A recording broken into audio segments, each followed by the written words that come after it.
Hello दोस्तों, welcome to Unacademy India's largest learning platform. मैं सुमित सारडा यहाँ पे आप लोगों को पढ़ाने वाला हूँ सीए फाइनल फाइनेंशियल रिपोर्टिंग। आज का हमारा टॉपिक ऑफ डिस्कशन है मॉक टेस्ट पेपर।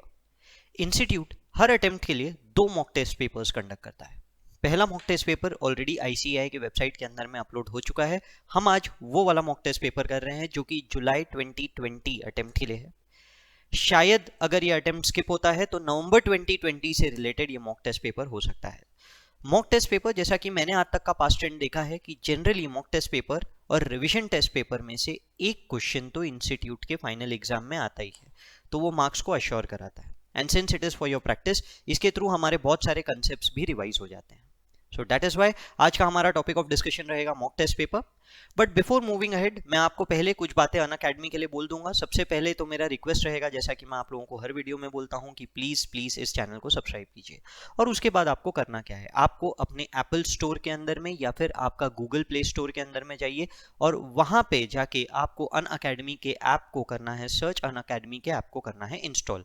उसके अंदर जाना है सीए फाइनल में और सीए फाइनल के अंदर जाना है सीए फाइनल प्लस के अंदर। अब सीए फाइनल प्लस के अंदर में आपको यहाँ कई सारे सब्सक्रिप्शन से रिलेटेड ऑप्शंस मिलेंगे, जैसे कि आप इस शीट के ऊपर देख सकते हैं 4500 मिनिमम टू मैक्सिमम 24,000 टू 36,000।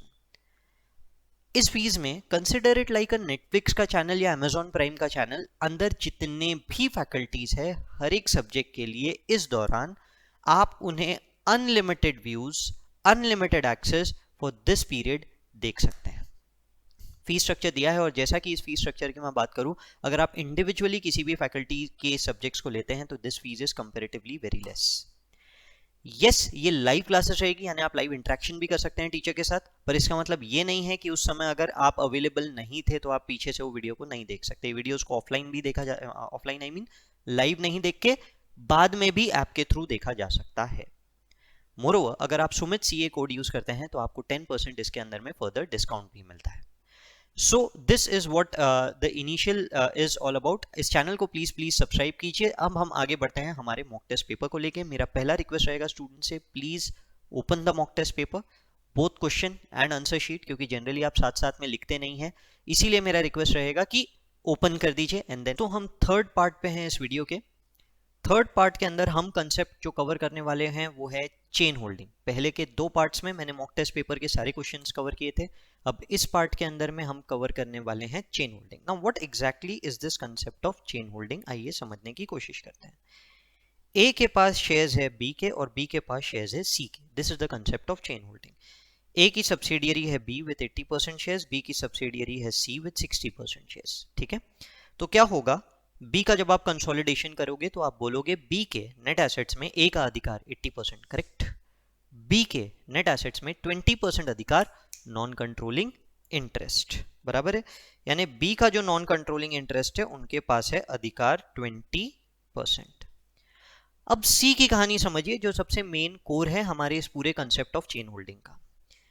सी के 60% शेयर्स बी के पास है, सी के 60% शेयर बी के पास है, यानी बी सी को कंट्रोल कर रहा है, बराबर। ए बी को कंट्रोल कर रहा है, बी सी को कंट्रोल कर रहा है, ए बी को कंट्रोल कर रहा है। मैं बोल सकता हूं कि ए इनडायरेक्टली सी को कंट्रोल कर रहा है, बोल सकते हैं, लॉजिकल है। ए सी को इनडायरेक्टली कंट्रोल कर रहा है, ठीक है। चलो बढ़िया, ये कहानी आई होप आप लोगों के समझ में पूरी की पूरी आ गई होगी। So let's try to move ahead keeping this particular concept in mind कि अगर ए सी को कंट्रोल कर सकता है तो सीधी बात है सी जो प्रॉफिट कमा रहा है उसमें ए का हिस्सा भी बनता है। ए का, मैं बी की बात नहीं कर रहा, ए का, बी का तो बनता ही है यार, बी का तो 60% हिस्सा बनता है। जब ए सी को कंट्रोल कर रहा है तो ए का भी उसके प्रॉफिट में हिस्सा बनता है। तो ये प्रॉफिट में हिस्सा कैसे बनता होगा, ठीक है। So moving ahead with red pen, B का हिस्सा बनता है पहले तो 60%, बी का हिस्सा बनता है 60%, बराबर है। और सी के जो एनसीआई है उनका हिस्सा बनता है 40%, ठीक है। अब बी ने ये जो 60% कमाया, क्या ये पूरा का पूरा उठा के ए को दे देगा? बी ने जो 60% कमाया क्या पूरा का पूरा उठा के ए को दे देगा? ऑब्वियसली नहीं। जो बी के एनसीआई है, बी के नॉन कंट्रोलिंग इंटरेस्ट, देखो 2 नॉन कंट्रोलिंग इंटरेस्ट है यहाँ, एक एनसीआई 1 है, एक है एनसीआई 2। तो जो बी का नॉन कंट्रोलिंग इंटरेस्ट है वो बोलेगा कि भैया सी का जो प्रॉफिट आया है उसमें हमारा भी तो हिस्सा है।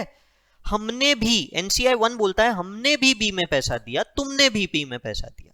ए और एनसीआई ये दोनों बोलते हैं हमने भी बी में पैसा दिया, तुमने भी बी में पैसा दिया। कुछ पैसा बी ने अपने बिजनेस में लगाया, कुछ पैसा उसने सी में लगा दिया। कुछ पैसा अपने बिजनेस में लगाया, कुछ पैसा उसने सी में लगा दिया।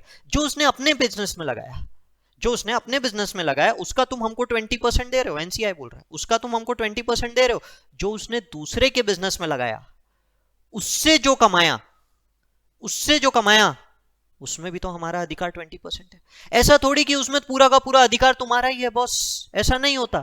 तुम ऐसा पूरा का पूरा कैसे ले सकते हो? जो पैसा लगा है उसमें प्रोपोर्शनेटली 20% पैसा हमने भी पे किया है। सी का जो पैसा लगा है उसमें 20% पैसा प्रोपोर्शनेटली हम लोगों ने भी पे किया है।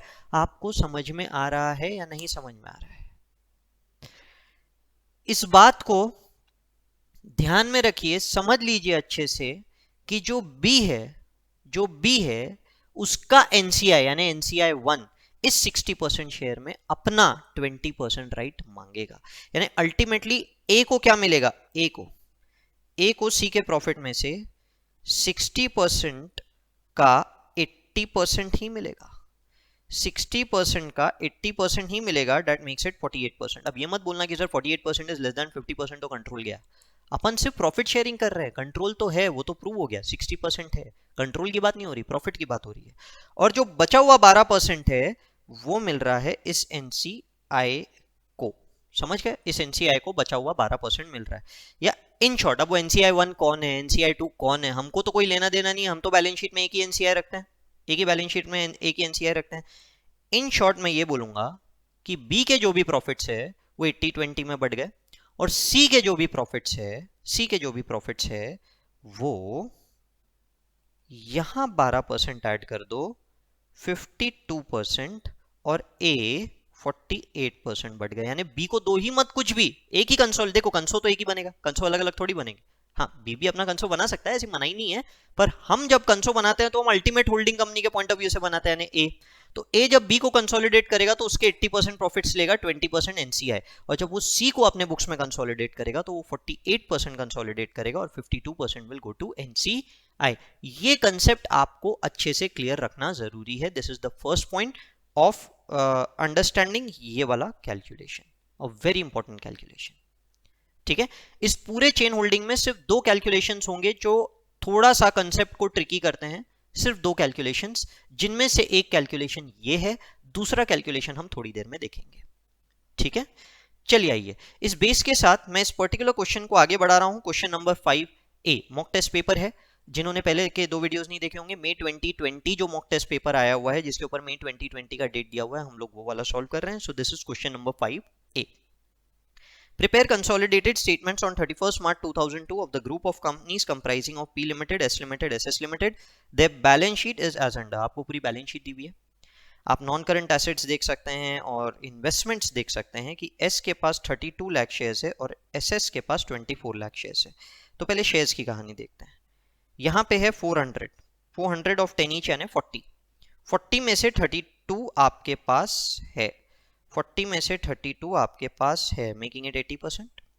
और 32 में से 24 आउट ऑफ 32 मेकिंग इट 75%। तो 75% शेयर्स एस के पास है। ठीक है, एस के पास। ठीक है, the first calculation as per our step one, क्या क्या नाम है भाई? PSSS। तो P to S 80% and P to SS 80% of 75%। दोनों परसेंटेज होल्डिंग्स को सिर्फ मल्टीप्लाई कर देना है हमको, 60% कंसोलिडेट होगा। Step 1, a very important step for chain holding. बस एक कैलकुलेशन और समझना है, वो क्वेश्चन जब आगे आएगा तब मैं आप लोगों को समझाऊंगा। ठीक है, हाँ भाई। तो इन्होंने आपको बहुत सारी बातें बताई। Additional information, P holds 80% shares in S, S holds 75% in SS। मतलब नहीं भी देते तो क्या हो जाता है? ये तो ऐसा हो गया कि आप थाली में परोस के दे रहे हो। ऊपर टेबल से हम लोग निकाल देते बैलेंस शीट से। Their holdings were acquired on date का ध्यान दीजिए 30 सितंबर 2001। आपके पास जो बैलेंस शीट है वो बैलेंस शीट है 31 मार्च 2002, यानी इस बैलेंस शीट से 6 महीने पहले इस एंटिटी को अक्वायर किया गया है। ठीक है, the business activities of the company are not seasonal it can be assumed that profits accrue evenly throughout the year, साल भर इक्वल प्रॉफिट्स हर महीने कमाए जाते हैं। 1 April 2001 the balance stood in the books of SS limited and SS limited. तो 1 April, हर date पे focus कीजिए, आपने जिस दिन अक्वायर किया उस दिन के रिजर्व्स का बैलेंस नहीं दिया है, नहीं दिया उन्होंने आपको, उन्होंने आपको बैलेंस दिया है 1 April 2001 का, ठीक है। रिजर्व दिया, रिटेन अर्निंग दिया, दोनों एस और एसएस का, ठीक है। अब कुछ बातें आगे की बताई गई है, मैं उसके ऊपर बाद में आऊंगा। पहले हम लोग देखते हैं, हमें सबसे पहली चीज जो हमेशा डिटरमाइन करनी रहती है वो रहती है net assets on 30th September 2001 यानी डेट ऑफ एक्विजिशन, दोनों एस और एसएस के। इसके लिए पहले तो मैं शेयर कैपिटल लिख देता हूं, क्वेश्चन में कहीं बोनस राइट्स इशू वगैरह की बात नहीं हुई है, मतलब share capital should have remained the same, 400 और 320, ठीक है, 400 320। रिजर्व्स की बात करता हूं, पहले तो 1 April का उन्होंने बैलेंस दिया है तो वो ले लेते हैं 80 और 60। रिटेन्ड अर्निंग्स की बात करते हैं, यही 1 April को बात करेंगे 20 और 30, ठीक है। Now you need to understand reserves from 1 April to 30th September और वैसे ही retained earning from 1 April to 30th September, ठीक है। आपको कुछ बातें समझनी पड़ेगी। बोल रहा है कि रिजर्व 1 April को 80 था, रिजर्व कितना था 80। अब अगर मैं बैलेंस शीट को देखता हूं तो बैलेंस शीट में तो रिजर्व 100 दिख रहा है, मतलब the reserve has increased by 20, बराबर है, रिजर्व 20 से बढ़ गया। ये क्या होगा, ये 20 क्या होगा, ये 20 होगा करंट ईयर का प्रॉफिट, ये 20 क्या है, इस साल का आपका कमाया हुआ प्रॉफिट है ये, बराबर है। तो अब मैं इस 20 की बात करूं तो ये आपने साल भर कमाया है, अगर मैं आपसे इस 20 की बात करूं तो ये तो आपने साल भर कमाया बॉस। चलिए मैं रबी कर देता हूं,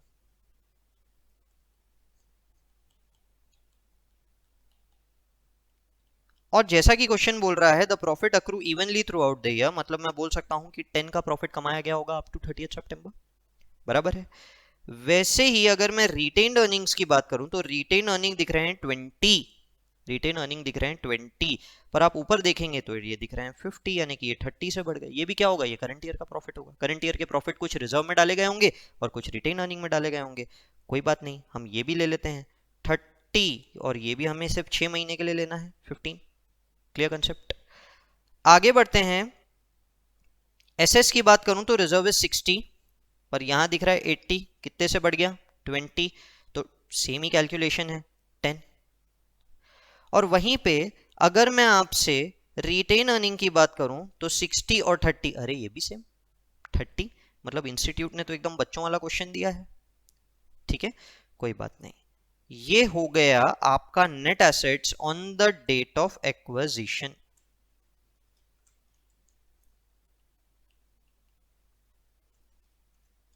मैंने इससे पहले कोई भी वीडियो बिजनेस कॉम्बिनेशंस के ऊपर, मतलब एक वीडियो निकाला है, but that is specifically to the concept of share based payment. इससे पहले मैंने कोई भी वीडियो नहीं बनाया है in this particular series of videos, जो कि हम कंसेप्ट बेस्ड वीडियोस की बात कर रहे हैं। एक फॉर्मूला होता है बिजनेस कॉम्बिनेशन में, नेट एसेट जानना जरूरी होता है। There is a formula for goodwill और bargain purchase calculation, PC plus NCI minus net assets on the date of acquisition, and that is the reason हम यहाँ पे नेट एसेट डिटरमाइन कर रहे हैं, ठीक है। So this is our first step, हम लोगों ने नेट एसेट्स निकाल लिया। पीसी तो क्वेश्चन में दिया है, तो पीसी हमारा कोई कैलकुलेशन का पार्ट नहीं होगा। हम आते हैं नॉन कंट्रोलिंग इंटरेस्ट पे। Non controlling interest on the date of acquisition, non controlling interest on the date of acquisition, आइए देखते हैं। तो हमारा अगला कैलकुलेशन होगा नॉन कंट्रोलिंग इंटरेस्ट, और नॉन कंट्रोलिंग इंटरेस्ट के लिए यहां पे दिया हुआ है पॉइंट नंबर 5। आइए इसको समझने की कोशिश करते हैं। The parent company adopted an accounting policy to measure non controlling interest at fair value applying Ind AS 103। Fair value method लगाना है, ये बोला हुआ है। Assume market price of S and SS to be same as respective face values, face values के respect में है। तो आइए हम लोग नॉन कंट्रोलिंग इंटरेस्ट निकालने की कोशिश करेंगे अब। तो नॉन कंट्रोलिंग इंटरेस्ट पहला वाला फेस वैल्यू के बेसिस पे ही उन्होंने बोला है, तो इट इज 400 का 20%, राइट, 400 का 20% इज 80, 400 का 20% इज 80, फेस वैल्यू पे लेना है। सो 320 का हम लोग क्या लेंगे, 320 का हम लोग लेंगे बॉस 40%। कैसे 40%? देखिए यहां आपने निकाला था 60% पी का शेयर हुआ, 60% पी का शेयर हुआ, तो आपका शेयर कितना आया, आपका शेयर आया 40%। तो 320 का 40% इज 128। समझ में आ रहा है कितना आ रहा है आपका, 128। तो अब हम लोगों को क्या करना है, सिंपल सी कहानी, अब हम लोगों को करना है हमारा formula apply. Purchase consideration plus non controlling interest minus net assets होते हैं गुडविल या फिर कैपिटल रिजर्व्स।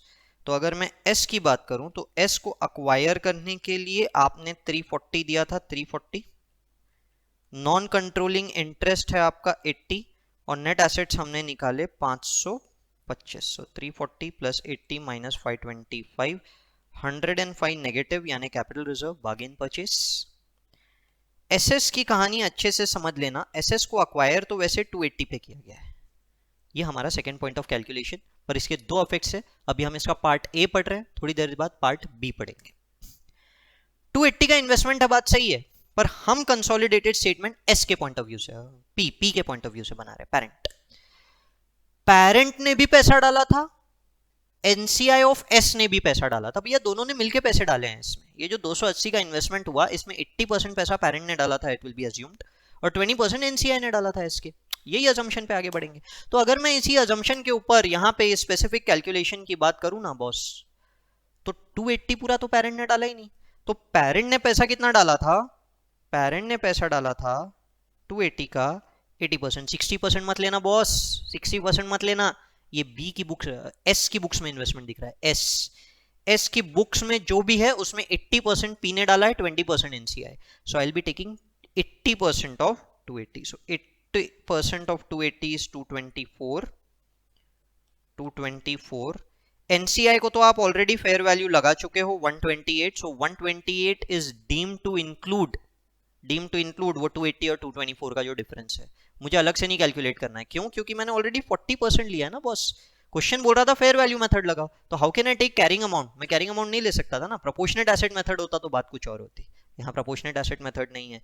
तो 128 माइनस जो नेट एसेट्स की वैल्यू है which is 435। So if we consider it 224 plus 128 minus 435 making it 83 negative. Overall दोनों में ही कैपिटल रिजर्व आ रहा है, तो आपके बुक्स में टोटल कैप रिजर्व आया 188 का। This is the first part of your calculations. आपके दिमाग में डाउट होगा और 280 और 224 का डिफरेंस कहां जाएगा, कुछ सस्पेंस बना के रखिए, ये भी मैं आप लोगों को समझाऊंगा, डोंट वरी। अभी तो 2 पॉइंट किया है, अब तीसरे पॉइंट के ऊपर आएंगे हम लोग। यहां तक पहले मैच कर लेते हैं आंसर में।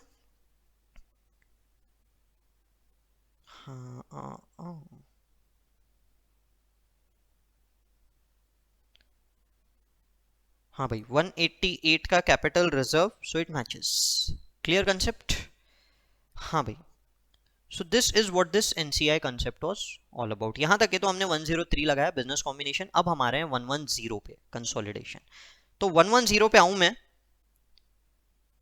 उसके लिए मुझे बेसिकली बनाना है बैलेंस शीट। पहले मैं आपको बैलेंस शीट के कुछ इजी सरल बातें बता देता हूं, जिसपे हमें ज्यादा दिमाग लगाने की जरूरत नहीं पड़ेगी। बैलेंस शीट जब आप बना रहे हैं तो रिजर्व्स, शेयर होल्डिंग, इन दोनों को इग्नोर करके बाकी सब को 100% कंसोलिडेट कर दो, 100%। हाँ, क्वेश्चन में कुछ इंटरकंपनी ओइंग्स होगी, उसके ऊपर हम बाद में आ जाएंगे, उसके बारे में हम बाद में बात कर लेंगे।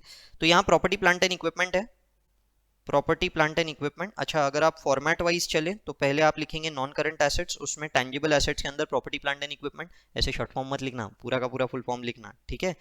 So that is 320 plus 360 plus 300 सब मिला के 980।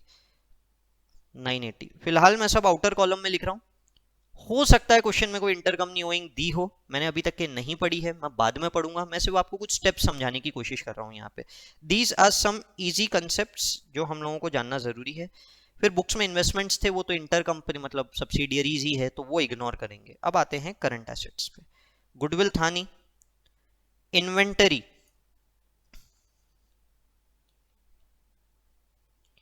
इन्वेंट्री दिया है 220 प्लस 70 प्लस 50। मैं पहले ही बोल रहा हूं, हो सकता है कि इन्हें मुझे रब करना पड़े, ठीक है ना, हो सकता है रब करना पड़े। फाइनेंशियल एसेट्स के अंदर ट्रेड रिसीवेबल्स, एग्जाम में प्लीज शॉर्ट फॉर्म्स मत लिखना, 260 प्लस 100 प्लस 220 सब मिला के 580। बिल रिसीवेबल 72 और 30 102।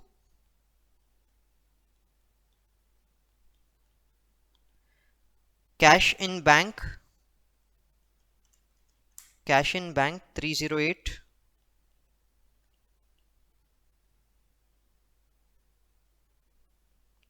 आगे बढ़ेंगे।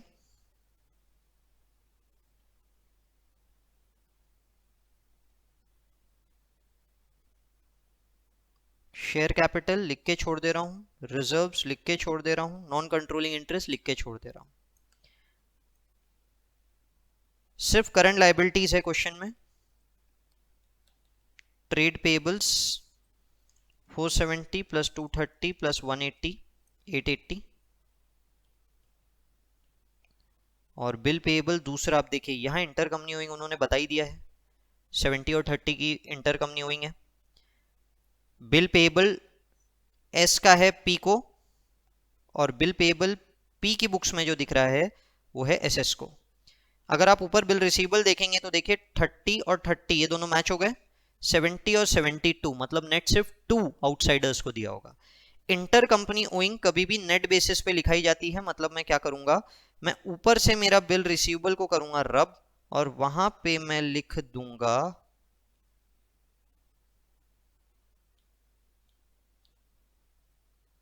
सिर्फ 2।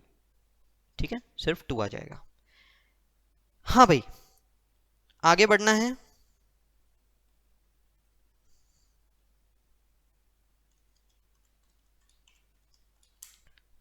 हमेशा जब आप शेयर कैपिटल लिखते हैं तो आप सिर्फ होल्डिंग कंपनी का शेयर कैपिटल लिखेंगे। जो आप बैलेंस शीट बना रहे हैं उसमें आप सिर्फ होल्डिंग कंपनी का शेयर कैपिटल लिखेंगे। तो मैं यहां पे लिख देता हूं शेयर कैपिटल में 600। ठीक है, तो बैलेंस शीट में जितनी जरूरी चीजें थी वो हमने लिख दी। ये पहला वाला स्टेप जो मुझे आपको इजी करके बताना था। हमने ऑलमोस्ट सारे पॉइंट्स पढ़े थे एक्सेप्ट पॉइंट नंबर 4, तो अब मैं वो पढ़ता हूं। 10 lakh included in the inventory figure, inventory figure of S limited, S की बुक्स में इन्वेंटरी दिख रही है 10 लाख की, is inventory which has been purchase from S S. किसे खरीदी है? सब्सिडियरी से, एस की सब्सिडियरी से S S at cost plus 25%, at cost plus 25%। The sale of goods by S S is done after the acquisition of S. अब 10 लाख रुपए की inventory included है। ये 10 लाख की इन्वेंट्री ऑलरेडी परचेज प्राइस पे होगी, not cost price, purchase price, SS के लिए सेल वैल्यू बराबर है। This is eight cost plus 25%, this is eight cost plus 25%। तो अगर मैं आप लोगों से इन्वेंटरी की बात करूं तो इन्वेंटरी यहां पे मैं बोल सकता हूं S plus 25% of X is 10, right? So X can be said to be 10 divided by 1.25। Cost यानी अनरियलाइज्ड प्रॉफिट है 2। जब आप किसी एंटिटी को कंसोलिडेट करते हैं तो आप उस एंटिटी का जो ऐसा इंटर कंपनी स्टॉक होता है उसमें अगर कोई प्रॉफिट इंक्लूडेड है, क्योंकि कंसोलिडेट करते समय हम मानते हैं ये सारी एंटिटीज एक ही है, हम ये नहीं मानते कि अलग अलग एंटिटीज है। We are assuming all the entities to be same, one single entity. तो एसएस ने जब एस को बेचा, अब एसएस की बैलेंस शीट भी मर्ज हो रही है, एस की भी मर्ज हो रही है, तो आप ये तो नहीं बोल सकते कि आपने खुद को सेल किया। इलॉजिकल बात होगी यार, खुद को सेल किया, कैसी बात करते हो, ऐसा नहीं हो सकता। तो इसीलिए ऐसे इंटर कंपनी प्रॉफिट्स हैं उनको एलिमिनेट किया जाता है। तो हम इन्वेंट्री में से अनरियलाइज प्रॉफिट ऑफ 2, एनसीआई का शेयर वगैरह अभी दिमाग मत लगाइए, अनरियलाइज प्रॉफिट ऑफ 2 इन्वेंट्री में से कम करते हैं। तो मैंने आपको कहा था हो सकता है कुछ एडजस्टमेंट्स आए, तो ये लीजिए, ये एडजस्टमेंट आया 338। ठीक है, अब समझिए कि इसका दूसरा इंपैक्ट कहां गया। ये प्रॉफिट किसने कमाया था? ये प्रॉफिट किसने कमाया था? ये प्रॉफिट कमाया था एस ने, एसएस ने। तो हम क्या करते हैं, हम प्रॉफिट स्टेटमेंट बनाते हैं, current year reserves and profits. ठीक है, current year reserves and profit. तो हमारे 3 कॉलम है इसमें, हमारा एक कॉलम है रिटेन अर्निंग, हमारा एक कॉलम है रिजर्व्स, और हमारा एक कॉलम है कैपिटल रिजर्व्स। ठीक है, तो इसमें मैं पी, एस और एसएस सब की बात करता हूं आप लोगों से। तो पहले तो अपन पी के प्रॉफिट की बात करते हैं। पी के रिजर्व्स है 180 और रिटेन अर्निंग है 160, 180। ठीक है, कैप रिजर्व हमने निकाला था, तो कैप रिजर्व मैं एज इट इज यहाँ पे लिख देता हूँ। हमने कैप रिजर्व निकाला था 188 का, तो 188 यहाँ पे आ जाएगा। ठीक है, this is purely from the point of view of holding company, इसलिए इसमें एस एस एस कोई शेयर नहीं आएगा, सब कुछ आपने पी के पॉइंट ऑफ व्यू से ही निकाला था वो कैप रिजर्व्स। अब हम एस की बात करते हैं। तो एस का जो प्रॉफिट है पोस्ट एक्विजिशन समझिए। अब मैं चाहता हूं कि आप बचे हुए 6 महीने की बात कीजिए। एक बार आपने एंटिटी को अक्वायर कर लिया, उसके बाद उसने जो प्रॉफिट कमाया वो पूरा प्रॉफिट आपका, वो पूरा प्रॉफिट आपका। अब तक तो हम गुडविल बार्गेन परचेज की बात करते थे। पोस्ट एक्विजिशन जो प्रॉफिट उसने कमाया वो हमारा प्रॉफिट, जो रिजर्व उसने कमाया वो हमारा रिजर्व। पर उस प्रॉफिट में कुछ हिस्सा नॉन कंट्रोलिंग इंटरेस्ट का भी है। You need to understand this, right. कुछ हिस्सा नॉन कंट्रोलिंग इंटरेस्ट का भी है। तो जब मैं एस को यहां पे कंसिडर करता हूं, तो एस का रिजर्व था 10, राइट, बचे हुए 6 महीने का, और रिटेन अर्निंग था 15, बराबर। हम लोगों ने ऐसा ही कुछ तो लिया था ना। यहां जब हम ले रहे थे तो हमने क्या लिया था, 10 और 15। इनफैक्ट दोनों के लिए हमने सेम लिया था, दोनों के लिए सेम था वो, क्योंकि इंस्टीट्यूट ने क्वेश्चन सेम टू सेम ही दिया था। तो अब अगर मैं यहां पे लिखूं 10 का और 15 का हिस्सा, तो पहले एस की बात करूं तो 80% हिस्सा आपके इसमें गया, बाकी के 20% पे तो राइट नॉन कंट्रोलिंग इंटरेस्ट का है, इसलिए वो बाकी का 20% हम नॉन कंट्रोलिंग इंटरेस्ट के अंदर ट्रांसफर करेंगे। समझ लीजिए, जो बचा हुआ 20% है वो एनसीआई, 80% आपकी बुक्स में जाएगा। सो मेकिंग इट 8 एंड 15 का 80% इज 12। ठीक है, पर जब हम एनसीआई की बात करेंगे तो आपका शेयर सिर्फ सॉरी एसएस की बात करेंगे तो आपका शेयर सिर्फ 60% बनता है। तो 10 का 60% 6 और 15 का 60% बनता है 9। समझ गए यहां तक के? यहीं पे इसी पॉइंट पे हम लोग वो अनरियलाइज प्रॉफिट ऑन इन्वेंटरी की भी बात कर लेते हैं। अनरियलाइज प्रॉफिट ऑफ इन्वेंटरी, ये प्रॉफिट इस 15 में इंक्लूडेड होगा। वो जो 2 का प्रॉफिट था वो इस 15 में इंक्लूडेड होगा, बराबर है ना। प्रॉफिट किसने कमाया, एसएस, तो कहां होगा, उसके रिटेन अर्निंग में। तो उसका रिटेन अर्निंग कितना है, 15। 15 में से हमने इस 2 को माइनस कर देना चाहिए। समझ में आ रहा है क्या? 15 में से हमने उस 2 को माइनस कर देना चाहिए और फिर उसके बाद में हमने स्प्लिट करना चाहिए, मेकिंग इट 13 का 60% 7.8। ठीक है, 7.8। so 160 plus 12 plus 7.8 making it 179.8. 180 plus 8 plus 6 making it 194 and the last one being 188. I hope it is clear. ठीक है,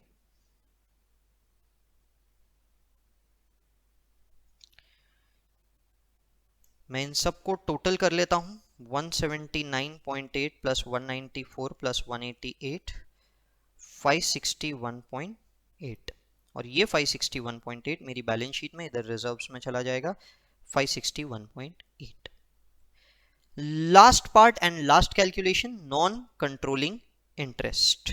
ठीक है, non controlling interest S S S. पहले तो 2 जगहों से हमने उनकी फेयर वैल्यू ले ली थी and we will always continue with that fair value. आपने फेयर वैल्यू निकाली थी 80 और 128, तो पहले तो मैं वो दोनों वैल्यूज को ले लेता हूं। फिर उसके बाद में करंट ईयर रिजर्व्स में आपका हिस्सा, करंट ईयर रिटेन अर्निंग्स में आपका हिस्सा। ठीक है, दोनों एस एस एस दोनों के लिए आ रहा है वो, बराबर। Current year reserves S S S, current year retained earning S S S. So it was 10 for both of them, पर एक में इनका हिस्सा 20% था और दूसरे में इनका हिस्सा 40% था, राइट। 40%, 25% नहीं, 40% हर केस में। 2 4, एक में इनका हिस्सा 20% है 3 और दूसरा 13 है, ठीक है ना, 13, उसमें इनका हिस्सा 40% 5.2। ठीक है, जब भी आप बांट रहे हैं तो ध्यान रखिएगा 10 का 2 इधर आया है और 10 का 8 इधर आया है, द टोटल शुड मैच। वैसे ही 13 में भी देखिए 7.8, वहां पे आपने 5.2 डाला, it is matching to be 13। ये टोटल मैच होना चाहिए, अगर ये टोटल मैच नहीं हो रहा है ना तो गड़बड़ हो जाएगा। मैंने आपको कहा था कि वो जो 224 और 280 है जो इन्वेस्टमेंट है, उसका एक और डिफरेंस आएगा, तो हमको बस वो एक डिफरेंस और कवर करना बचा था। मैंने आपको कहा था देखो, जब भी कोई बैलेंस शीट को मैच करना है तो बैलेंस शीट मैच करते समय डेबिट क्रेडिट शुड मैच, तब जाके आपका टोटल मैच हो जाएगा। तो आपने क्या किया, आपने पीपीई पूरा का पूरा लिख लिया बराबर। आपने इन्वेस्टमेंट नहीं लिखा, आपने इन्वेस्टमेंट नहीं लिखा, ये जो दो इन्वेस्टमेंट्स थे आपने इनको हटा दिया था। एस की बुक्स में से 340 हटा दिया, एस एस की बुक्स में पी की बुक्स में से 340 हटा दिया, एस की बुक्स में से 280 हटा दिया। इन दोनों के बदले आपने कैप रिजर्व लिख दिया। समझिए ना, वो 340 के बदले में आपने एस के सारे नेट एसेट्स अपने बुक्स में मर्ज किए, वो 280 के बदले में आपने एस एस के सारे एसेट्स मर्ज किए। आपने दोनों का शेयर कैपिटल नहीं लिखा है, दोनों का रिजर्व नहीं लिखा है, ये ध्यान रखिए। तो उसके बदले में आपने क्या किया, कैपिटल रिजर्व अपने बुक्स में लिख दिया। आपने इन्वेंट्रीज, फाइनेंशियल एसेट, सब कुछ पूरा का पूरा कवर किया है। But when you are writing about these investments 280, तो आपने इसका सिर्फ 224 कंसिडर किया था, पूरा नहीं किया था। क्यों? क्योंकि आप ये बोल रहे हो कि वो 280 और 224 का जो डिफरेंस है 56, वो एनसीआई का कमाया हुआ है। ठीक है, so now try to understand NCI जो भी कमा रहा है यहाँ पे, एनसीआई ने क्या कमाया, एनसीआई ने कमाया एक तो ये हिस्सा, एक तो ये हिस्सा और एक तो ये हिस्सा फ्रॉम एसएस। ये कमाने के लिए 25% तो वैसे भी था, 25% तो वैसा भी था, 15% एक्स्ट्रा, 15% एक्स्ट्रा कमाने के लिए, 15% एक्स्ट्रा कमाने के लिए, आप समझिए वो पैसे दिए थे आप लोगों ने 280 और 224 का डिफरेंस। ठीक है, and that is why that difference will come in NCI. And since NCI has a credit balance, since NCI has a credit balance, तो वो जो इन्वेस्टमेंट है, इन्वेस्टमेंट 280 और 224 का डिफरेंस, 280 और 224 का डिफरेंस 56 यहां डिडक्ट होगा। That was a debit balance, no investments था, वो डेबिट साइड पे पड़ा था, वो यहाँ पे डिडक्ट होगा। इसके बदले उनको वो एक्स्ट्रा प्रॉफिट मिला है 15%, making it 80 plus 128 plus 2 plus 4 plus 3 plus 5.2 minus 56, making it 166.2। ठीक है, 166.2।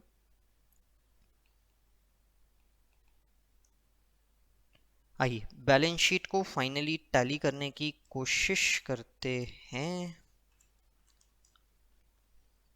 2208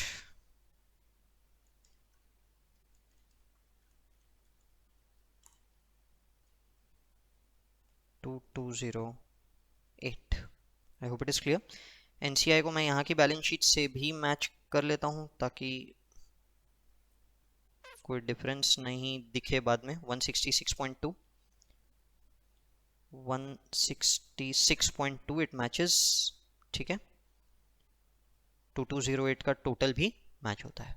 ठीक है, so this is the concept of chain holding. मैंने अपनी तरफ से पूरी की पूरी कोशिश की है इस कंसेप्ट को बहुत अच्छे से समझाने की। जो दो पॉइंट ऑफ डिफरेंसेस थे, वो दो पॉइंट ऑफ डिफरेंसेस को भी मैंने अच्छे से कवर करने की कोशिश की है। आई होप ये पूरा का पूरा कंसेप्ट आप लोगों को क्लियर होगा। चलिए ये वीडियो को यहीं पे एंड करते हैं। All the best.